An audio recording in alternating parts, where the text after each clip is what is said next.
કાંકરેજ તાલુકો અને ઈ કાંકરેજ તાલુકામાં ટોટાણાનું પાદર અને ઈ ટોટાણાના પાદરમાં એક સમર્થ બાવલીઓ જેને કહેવાય, સમર્થ જેને સંત કહેવાય, એવા સદારામ બાપા થઈ ગયા. અરે યાદ કરો એ સમય જેદી આખી બનાસ નદી ગાંડી બને, બનાસ નદીમાં પૂર આવે, આજુબાજુની જમીનો ધોવાવા માંડી, માણસો મરવા માંડ્યા, ગાયો મરવા માંડી, ભેહું મરવા માંડી.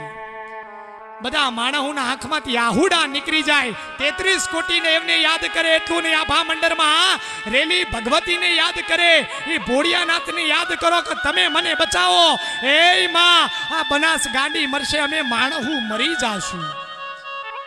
બરોબર આખું બનાસ ત્રાહીમામ પોકારી જાય, ગામે ગામના લોકો ત્રાહીમામ પોકારી જાય, સરકારી કર્મચારીઓ થાકી જાય, વૈજ્ઞાનિકો આવીને થાકી જાય, પણ બનાસ નદીમાં પૂર પાછું ના વળે.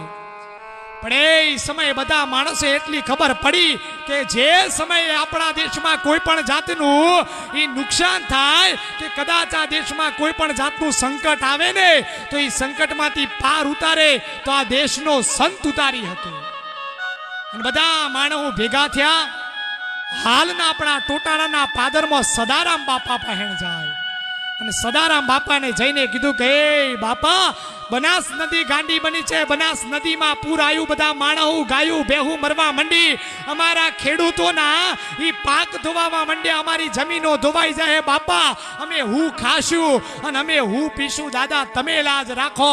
અને એ સમય મારા દેશનો એક સંત બાવલીઓ ઊભો થાય. બાપ આ દેશના સંતની તાકાત, આ દેશના સાધુડા બાવલિયા ભગવા ભેક તારી ઈ જોગીડાની તાકાત હું કે ઈ સમય મારા સદારામ બાપા જીરા ધીરા ધીરા ડગ માંડી ઈ બનાસ નદીના કિનારે જાય, બરોબર ડાબો ને જમણો હાથ ભેગો કરે, બંને હાથમાં એક શ્રીફળ લે અને બનાસ નદીને જઈને કીધું તું કે બનાસ તું તો ગંગાનું સ્વરૂપ છે, પણ કદાચ હું ટોટાણાના પાદરમાંથી હું સદારામ બાપુ આવ્યો હોય અને મારા નામથી એકવાર મારી ભગવતીનું આરાધન થઈ ગયું હોય, મારા મંત્રના ખોડિયામાંથી એકવાર મારા રામનું નામ લેવાઈ ગયું હોય ને તો એ બનાસ તારું પૂર પાછું ખેંચી લે.